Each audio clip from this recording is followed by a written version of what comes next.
Bismillahirrahmanirrahim. Assalamu alaikum. Dear student teachers, this is lecture 9 of Functional English 1, and this is meant for the students who are doing associate degree in education. Lecture 9 is about asking for and giving advice. Before we even go further, I would like to point out here that you should look at the spelling of advice here. It is A-D-V-I-C-E, advice. And you must have come across another word which is A-D-V-I-S-E, and it is pronounced as advise. So I hope you know the difference between advice and advise. Advice with C is a noun, advise with S is a verb. So right from the beginning you should know the difference between advice and advise. Advise is a verb and advice is a noun. In this lecture we are going to ask for, that means we are going to ask for advice when we need an advice, what kind of expressions we can use. And we are also going to learn how to give advice to someone in English. But before we start lecture number 9, let's have a quick look at what we learned in lecture number 8. In lecture 8, we learned how to evaluate classroom instructions. In fact, we looked at one of the imagined teachers, Simon, who was giving instructions in his classroom, and we tried to analyze and evaluate whether his techniques are effective or not. Then we also learned what are the ways to give clear classroom instructions. Then we learned how to order classroom instructions. We also learned what kind of questions we should ask in order to find out whether the students are following the instructions or not. Then we also analyzed some instructional manuals, instruction manuals. We looked at various kind of instruction manuals, and we also analyzed what kind of things are involved in it. And finally, we learned some tips on how to write instruction manuals. And I also gave you some situations that you can use for practice. So this is what we learned in lecture number 8. Now we move on to lecture number 9. The objectives of lecture number 9 are, if you pay attention to it and if you follow the instructions that I give, you should be able to ask for advice. You should be able to give advice. You should be able to give recommendations, and you should also be able to offer help. Now, I think I can hardly overemphasize the importance of giving and taking advice, because as teachers, usually we are also career counselors.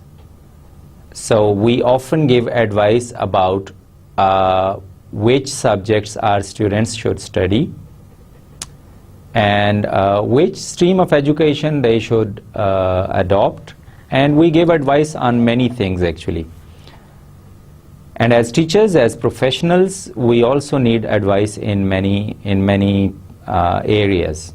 For example, we are looking for scholarships, we are looking for new job opportunities, we want to improve our professional skills, so we are looking for professional seminars and other opportunities. And for that, we need advice from the people who are professional.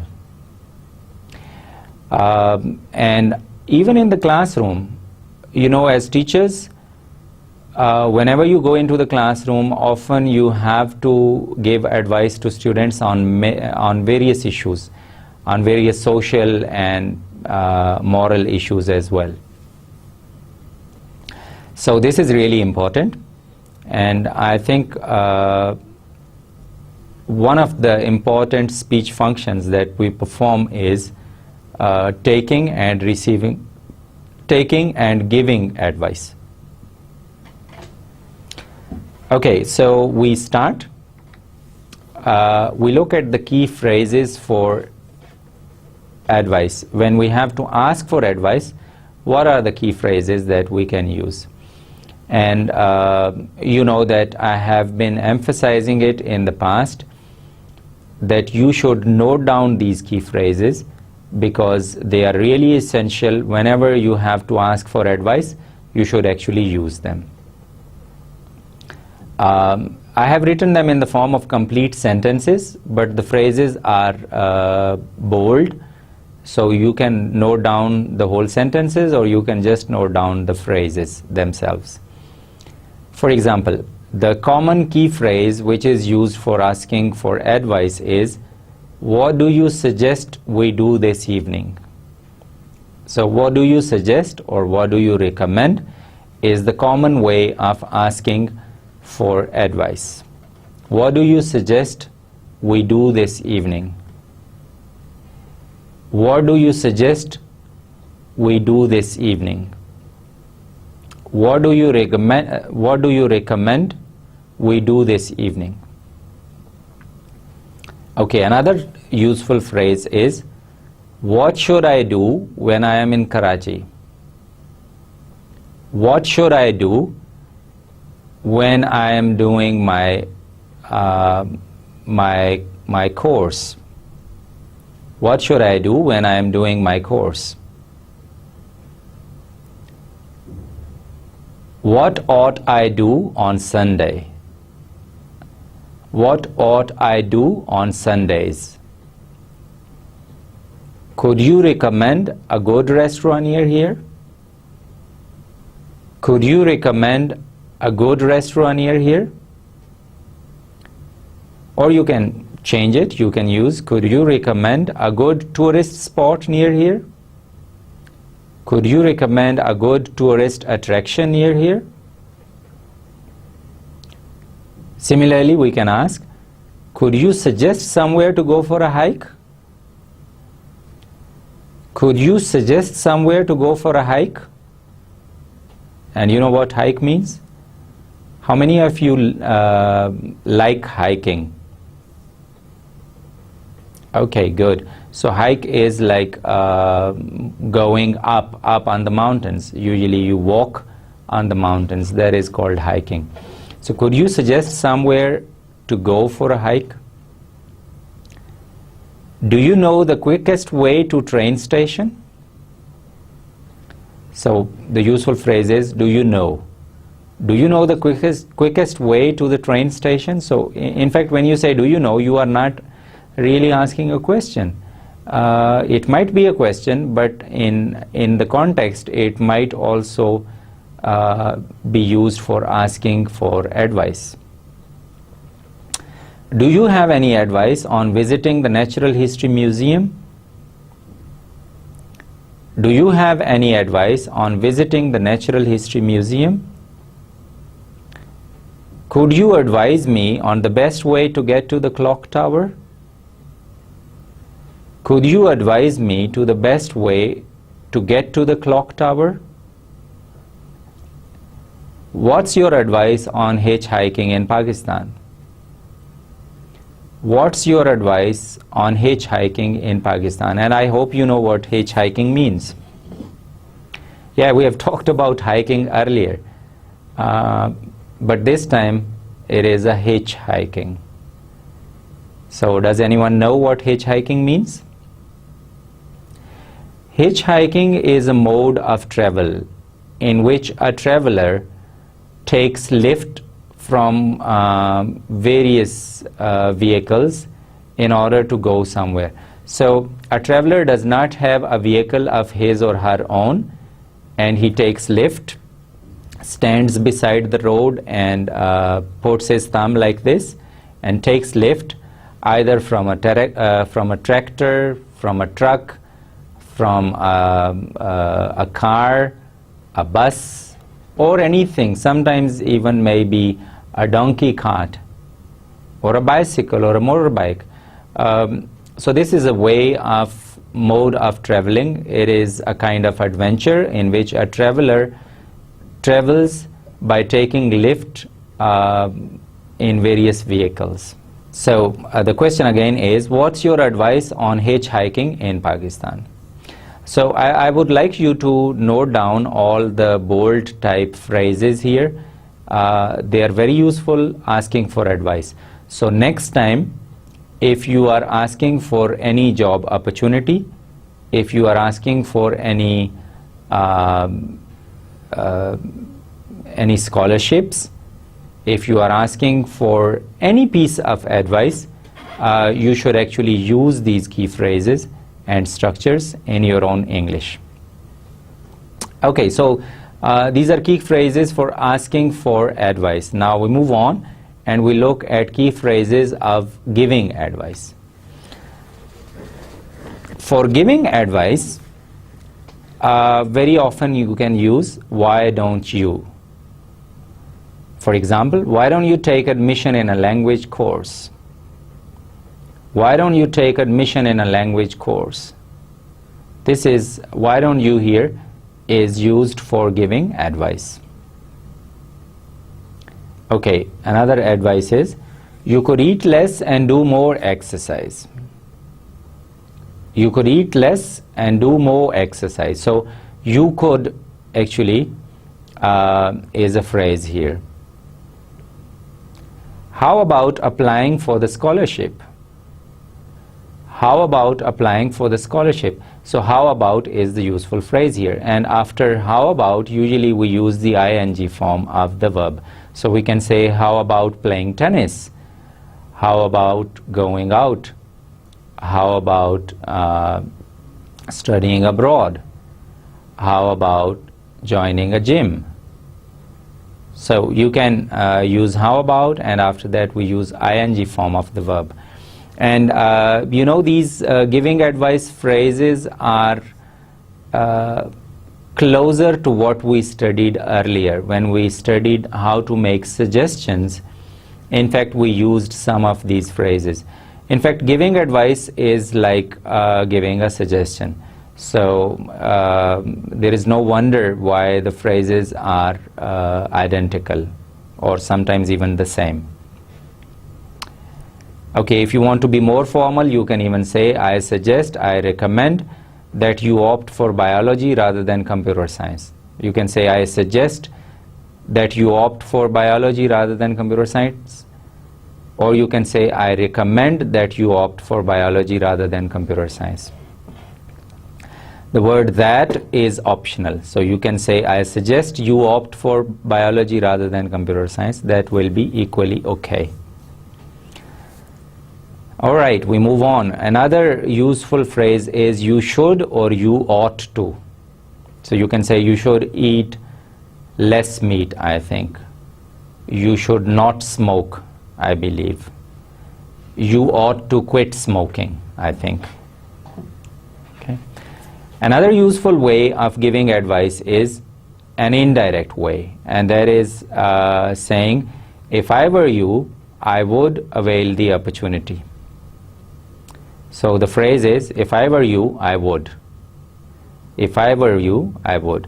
So you can say, if I were you, I would go abroad. If I were you, I would avail the opportunity. If I were you, I would work harder. Okay, another key phrase for giving advice is you'd better. You'd better is actually the short form of you would better, or you had better. Sorry, not you had better. You'd better means you would better. So you'd better join some professional organization means that I suggest that you join some professional organizations. Better join some professional organization. The key phrase here is you'd better, and you'd better is the short form of you would better. This is another way of giving advice. So I repeat, here are the useful phrases for giving advice again. Why don't you? You could. How about? I suggest that you. You should, or you ought to. If I were you, I would. You'd better. Okay, now I suppose that next time you have to give advice, you will use these key phrases and structures. Okay, we'll move on. Now I want you to practice the key phrases that you have learned. And here are some prompts for practice. And do you remember what prompts mean? Yeah, prompts means clues. So I'm going to give you some situations. You can think of them as practice situations. I'm going to give you some situations for practice. But what I would like you to do is, I would give you a problem, and before you give me an advice on that problem, you would repeat what you have studied earlier, and that is how to respond when you listen to a bad news. So naturally, if I give you a problem, if I tell you one of my problems, naturally you should react to it, you should respond to it before you give any advice. So do you remember, in one of the earlier lectures we learned how to respond to a bad news, how to say sorry. I hope you remember that. So if, for example, I say, I've got a headache. So in response to this, you can say, oh, I'm sorry to hear that. Oh, sorry to hear that. So this first part would be reacting or responding to this problem. And then in the second part, you can give an advice. So what advice do you think is suitable if I've got a headache? You can say, oh, you ought to take some rest. Or you can say, oh, you'd better take some rest. Or you can even make an offer. You can say, should I bring some aspirin for you? Should I bring a cup of tea for you? So you can actually do lots of things. You can respond to this problem. It's a bad news. So when you hear a bad news, you can share your feelings. You can respond to it. Then you can give an advice. And finally, you can also give an offer if you want to. So I repeat, I've got a headache. Oh, I'm sorry to hear that. Why don't you take a cup of tea? Why don't you take some rest? If I were you, I would take some rest. You ought to take some rest. Should I bring a cup of coffee for you? Should I bring a cup of coffee for you? So you see, you can use all these phrases. Let's move on to the next phrase, the next problem. I've lost my car keys. I've lost my car keys. Oh, that's terrible. Oh, I'm sorry to hear that. Oh, what a pity. So you can express your genuine concern by asking one of these phrases. What a pity. I'm sorry to hear that. Oh, what a nuisance. Okay. And then you can give advice. You can practice the key phrases that we learned earlier. So how would you give an advice if I say, I've lost my car keys? Why don't you check it in the drawer? Why don't you check it in the drawer? Why don't you check it on your table? Why don't you check it on the table?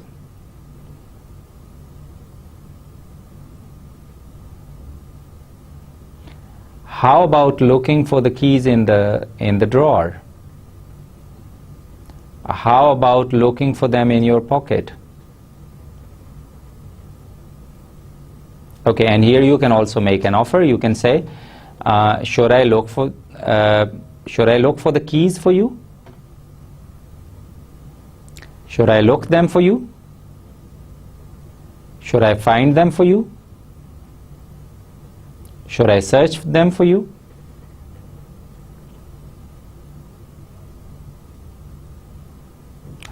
Okay, here is the next problem. I've lost my original ID card.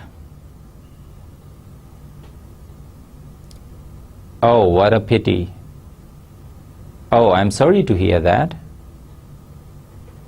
Oh, what a nuisance. And then you can give an advice by saying, oh, you must report it to the police station. You must file an FIR. You ought to go to the nearest police station and file an FIR. And then you can make an offer. You can say, should I accompany you? Should I go with you? Should I talk to someone? Okay, another problem could be, I can't find my glasses. I can't find my glasses. And in response to this, you can give an advice like, when were you wearing them last time? When do you remember you were wearing them last time? Why don't you look for your glasses in your office? Why don't you look for your glasses in your bag? You can have all these key structures to frame pieces of advice and offers. Now try it a little bit more. I've lost my job. You can respond to it by saying, oh, really? Oh, don't tell me. These responses are expressions of surprise that you don't believe it.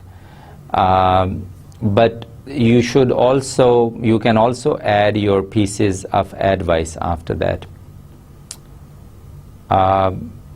You should look for a new job. You should start your own business. Why don't you start your own business? You ought to start your own business. How about joining my company? How about joining my organization? So this is an offer. Okay, if someone says, I've got a flat tire. You know what flat tire means? Yes, you guessed it right.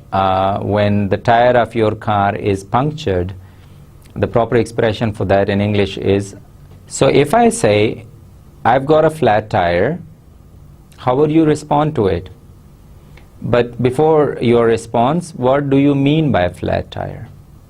Yes, you guessed it right. When the tire of your car is punctured, it is called flat tire. So I've got a flat tire. Oh, I'm sorry to hear that. And then you can make a piece of advice. You can say, how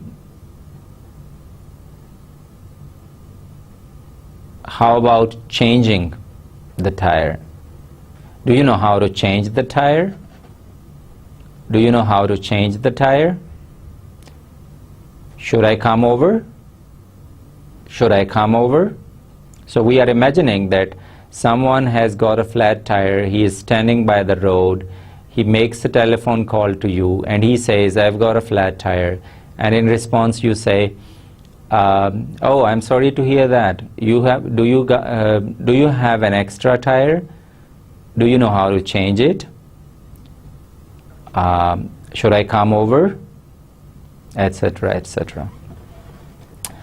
Okay, very common problem these days. Someone tells you that he or she is gaining weight. What would be your advice? I'm gaining weight. Oh, I'm sorry to hear that. You should eat less meat and more vegetables. Or probably you should exercise more. Alright, so here you have some prompts for practice, and this is not an exhaustive list. I would like you to note down all the key phrases for asking for advice and also for giving advice in your notebook, and try to use it in your everyday situations, and try to create situations if they don't naturally occur to you, so that you can practice these key phrases. Okay, now we move on, and now we are going to listen to something. And before you listen to an audio clip, I would like you to look at these questions, because after you have listened to the audio, you are going to answer these questions. The audio itself is 6 minutes long, and I would like you to pay attention, and especially to the questions that I have written here. So once you listen to this audio, you should be able to answer all these questions. Question number 1 is, who makes recommendations to Claire? So you probably imagined it already, that there is going to be a dialogue between a speaker and Claire, and someone gave recommendations to Claire. Who is that someone? You will answer to me after listening to the audio. Who makes recommendations to Claire? Question number 2. What are these recommendations about? What are these recommendations about? So, in other words, Claire is seeking recommendation or advice about what topic, what subject.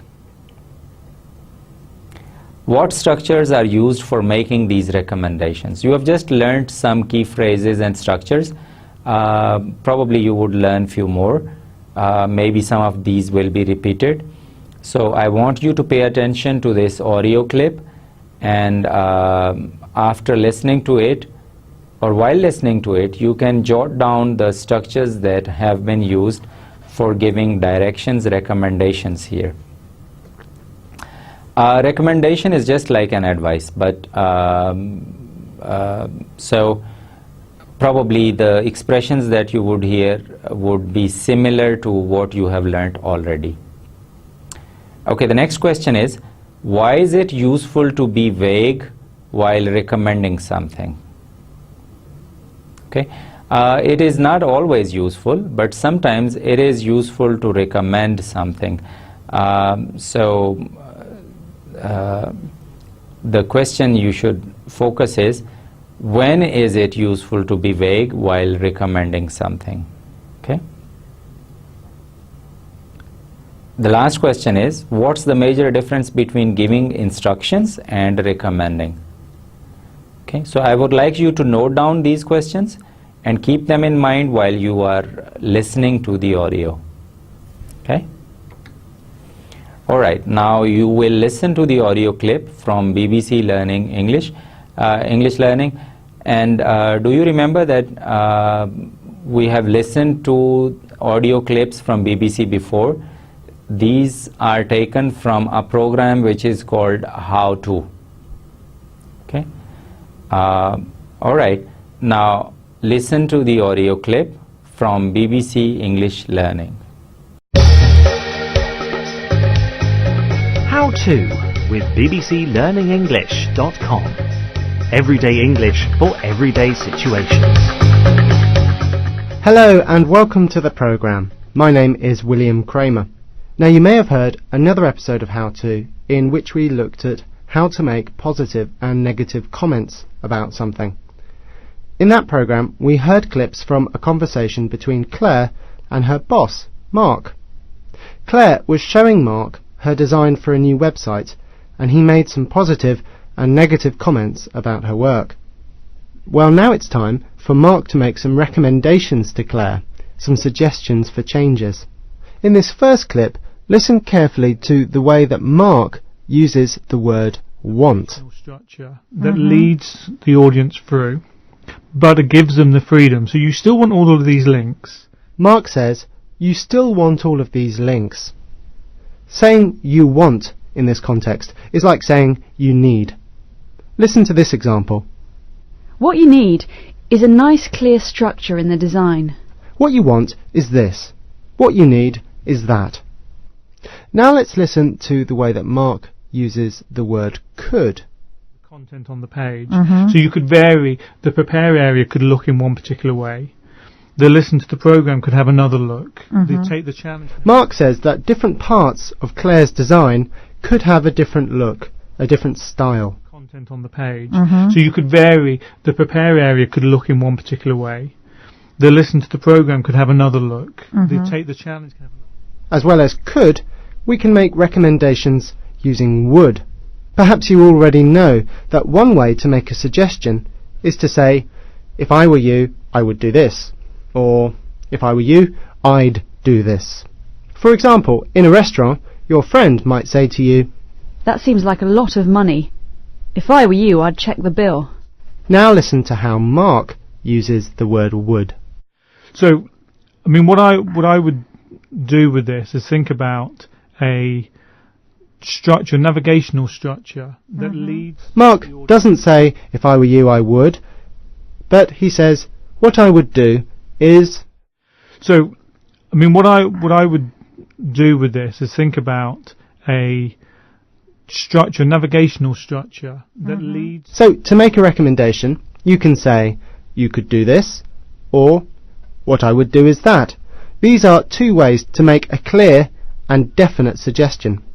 However, Mark doesn't know exactly what he thinks Claire should change. He just thinks she could think about things in a different way. That's why he says, what I would do is think about.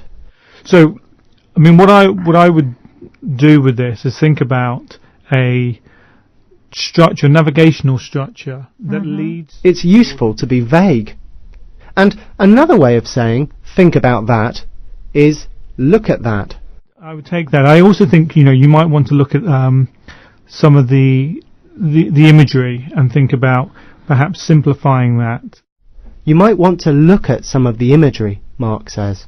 You're listening to How To with bbclearningenglish.com. So far then, we've looked at several ways you can make recommendations and two structures that you can use to be vague. Part of the reason that Mark is being a little vague is that it softens what he's saying. It makes him seem less bossy because he's making a suggestion rather than telling Claire exactly what to change. Don't forget that Mark is Claire's boss, so he doesn't need to sound very bossy. Claire will take his suggestions very seriously. Let's now look at some other ways to soften recommendations in order to appear less bossy. And let's start off by listening to that last clip again. I would take that. I also think, you might want to look at some of the imagery and think about perhaps simplifying that. Mark softens what he says with the word perhaps. He also uses the very cautious phrase, you might want to look at. Listen again.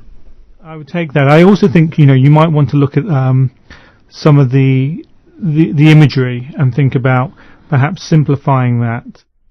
Mark could also have said, You could possibly think about the imagery. You could possibly think about, you might want to look at. Let's now look at one more word that you can use to soften your recommendations in order to make you seem less bossy. I'm not going to tell you what this word is, but see if you can guess from the following clip. Just a way that engages the audience more, because everything's very, very similar. Right, so a bit of signposting. Yeah, so just to lead the people through the audiences through the content. It's just about really helping them know. Yeah. Did you guess? The word is just. Mark is using just to explain the reasons for his suggestions. Don't forget that there is more information about the language in today's programme and a downloadable quiz on the how-to webpage on bbclearningenglish.com. You might want to take a look. That was How To with bbclearningenglish.com. Okay, very well. Now I hope that you have attentively listened to the audio and you have found the answers to the questions. I understand that listening to the native speakers is not easy, especially when you are still struggling with your language. But learning language actually is being exposed to its natural occurrences. So the more you listen to it, the better proficient speaker you will become. I make it a point that after 2-3 lectures, you listen to the native speakers so that you can become a proficient speaker and you can improve your listening skills. Okay, now let's look at the questions once again, and I hope you have found the answers to these questions. So I read them out and I would see if you can answer them. Question number 1 is, who makes recommendations to Claire? What's your answer? Yes, that's right. It's Claire's boss and his name is Mark. Okay, second question is, what are these recommendations about? What are these recommendations about? The right answer is, these recommendations are about a new website design. In fact, Claire has developed a new website and she is seeking advice from her boss about the design of that website. Okay, the next question is, what structures are used for making these recommendations? Alright, let's look at these structures.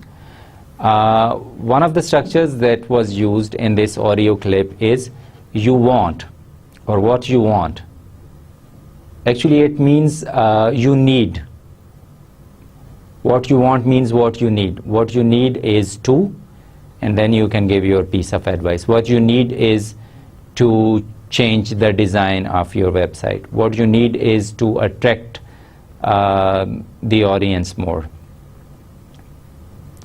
Another structure that you listened to is you could or you would. You could pay attention to the color scheme, for example.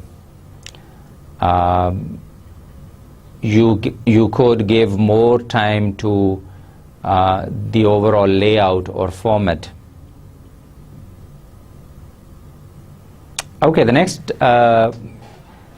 structure is really interesting. What I would do is, we have learned the phrase, if I were you, I would do this.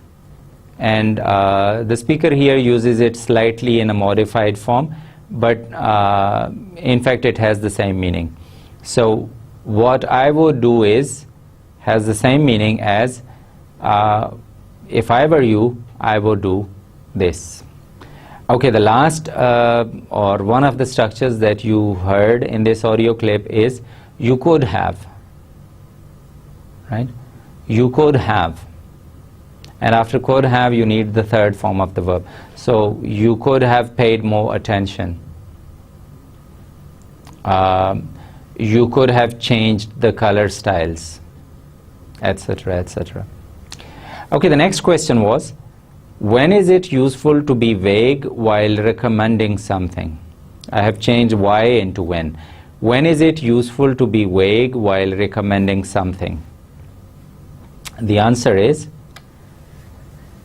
it is useful to be vague when you suggest a change but cannot recommend anything specific or anything definite. Very often it happens, someone seeks advice from you and you ask him or her to make changes in his or her document or his or her work, but you do not have any definite idea how that could be done. So in that case, you can be a little vague.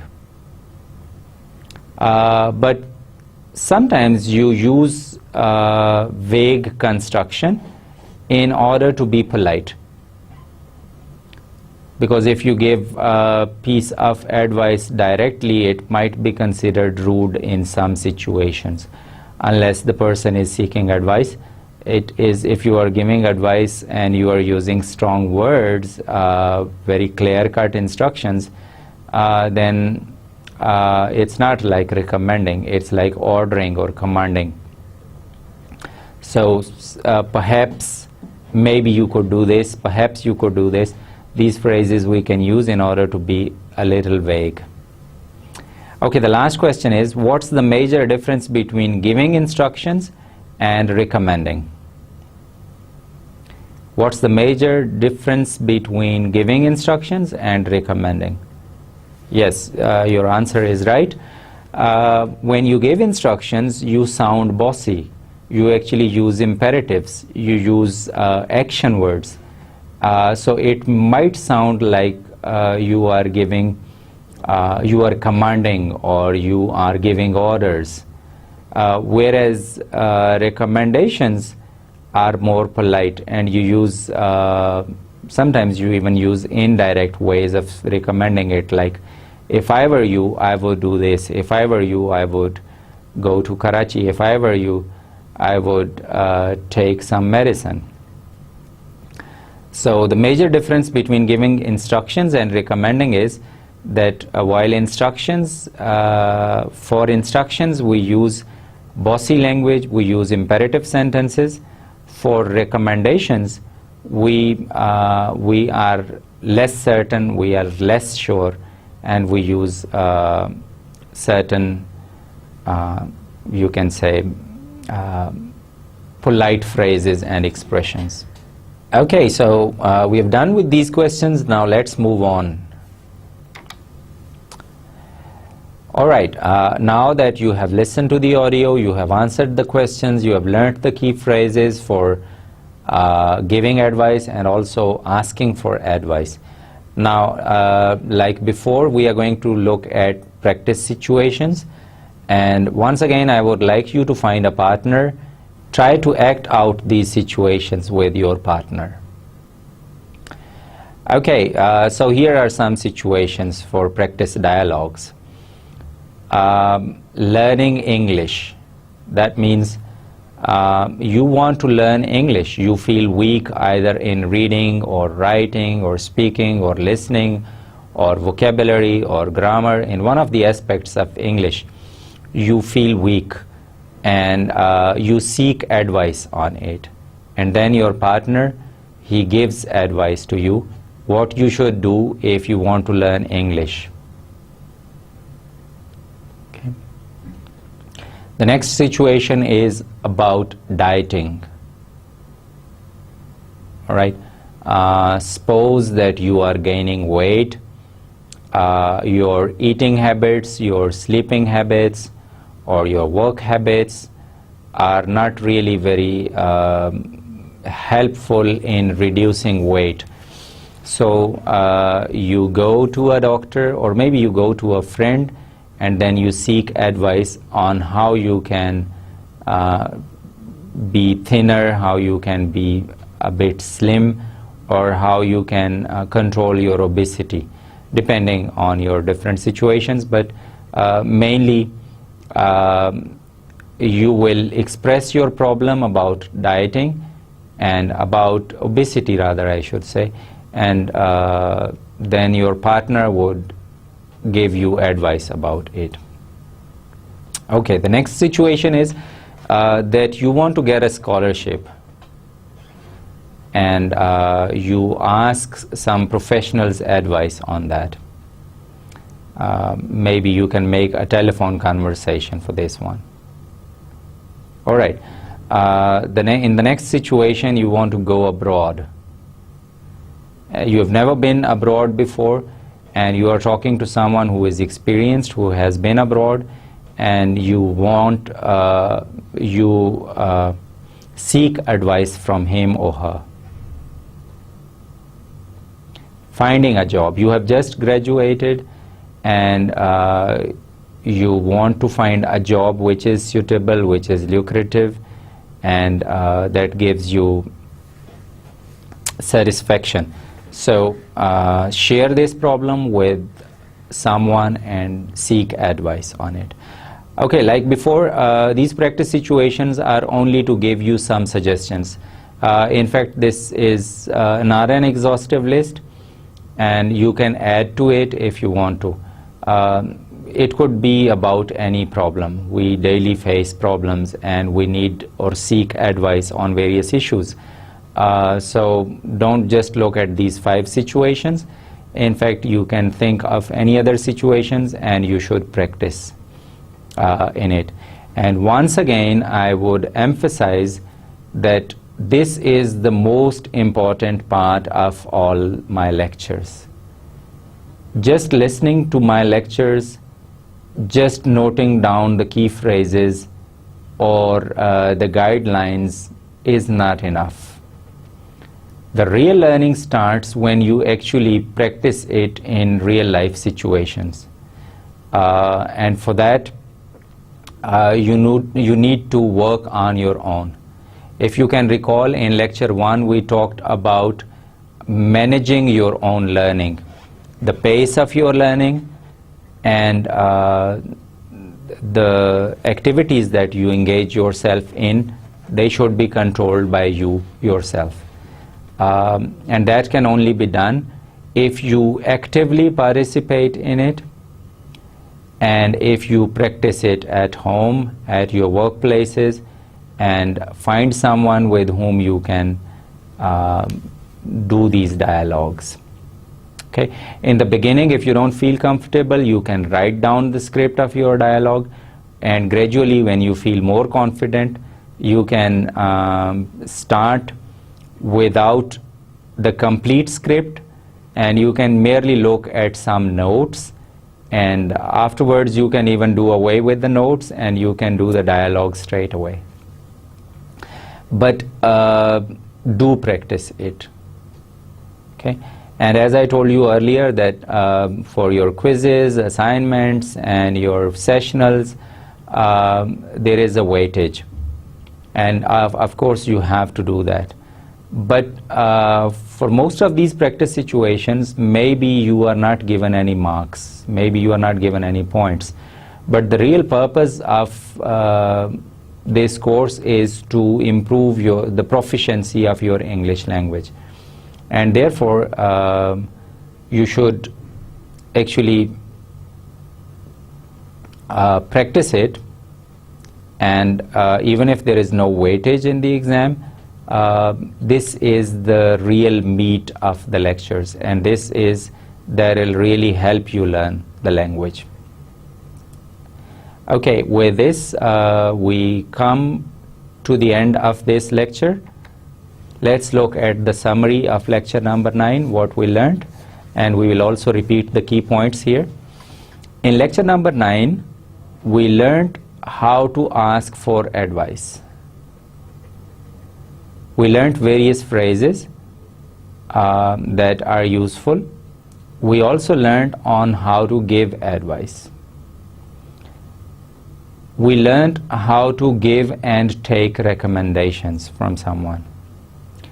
You listened to a native speaker through an audio clip, and you also learned how to offer your help when someone is in trouble, when someone is facing a problem.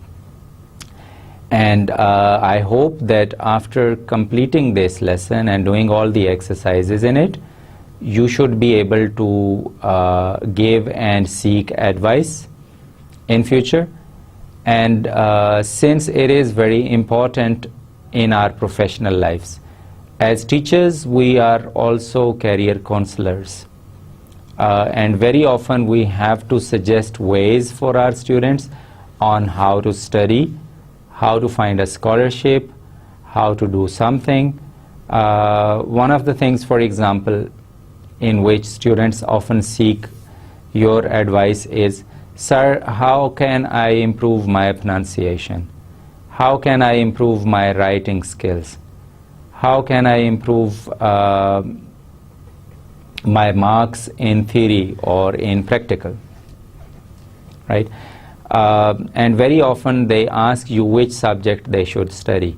In 9th and 10th classes, for example, sometimes they seek your advice whether they should study computer science or whether they should study biology. Right? So as teachers, as mentors, we often need to give advice, and in our class we shouldn't only instruct or teach in English, but actually we should do all this career counseling and advising in English. Only then we will really become proficient in English. Okay, offering help is also very important. Merely giving advice is not enough. And for offering help, the phrases that you can use is should I. Instead of should you, you will say should I. Should I do this? Should I do that? Like, should I bring a cup of tea for you? Should I bring a cup of coffee for you? Should I search the content for you? Should I look at your assignment? All right, so these are all offers, and with this we come to the end of this lecture number 9. I will just repeat few points here. Lecture 9 is about asking for advice and giving advice. And being teachers, it is important that we ask for advice, and we give advice. And very often we have to give advice in our classes, and very often we have to recommend, make many recommendations for our students. In the end, I would also like to talk a little bit about the strategy that we are using in these lectures. You remember in the first 2 lectures I almost spoke in Urdu, and you felt pretty comfortable. And then I started using English, but gradually and slowly. And then now you find out that these days, in these lectures, I am using English throughout. So some of you might not feel comfortable with it, but my advice to you is I recommend, I suggest that you keep on listening, you keep on paying attention. Even if you do not understand 100%, it is still worth it. You should actually be patient. You should be consistent. And even if you can understand only 20%, 30% of what I am saying or what the audio clips are saying, you should still be persistent. The whole thing is that you should feel encouraged, and you should not be disappointed. If you can recall, in lecture 1 I did talk about this strategy. Maybe some of you don't feel comfortable with it, but the point is that if you want to learn swimming, you have to jump in the swimming pool. And if you have to learn driving, you have to sit in the driving seat. If you will be afraid of the accidents, if you will be afraid of drowning in water, then probably you are never going to learn. Unfortunately, we have to make up for a lot of situations. The ideal lecture would be, in fact, ideally, for functional English course, we shouldn't have a lecture. But I'm trying my best that I expose you to various kinds of language expressions. I expose you to the native speakers, and I also give you practice situations, and I try to include interactive exercises and activities in my presentation so that you are involved, and you are not merely listening to my guidelines. You are not merely passively viewing these lectures, but instead you are actively involved in it. So while you are listening to these lectures, you should actually note down a lot of things. You should actively participate in it by doing all the exercises, by paying attention, and by even asking questions. And you can ask questions in LMS, or you can send an email, whichever the process there is that you can follow. With this, we come to the end of lecture number 9. Hope that it has been really beneficial for you, and in future you will feel confident and you would feel quite fluent whenever you need to seek advice from someone or whenever you are giving advice to someone. So with these words, I say thanks, and I say goodbye to you, and hope to meet you again in the next lecture. Thank you very much.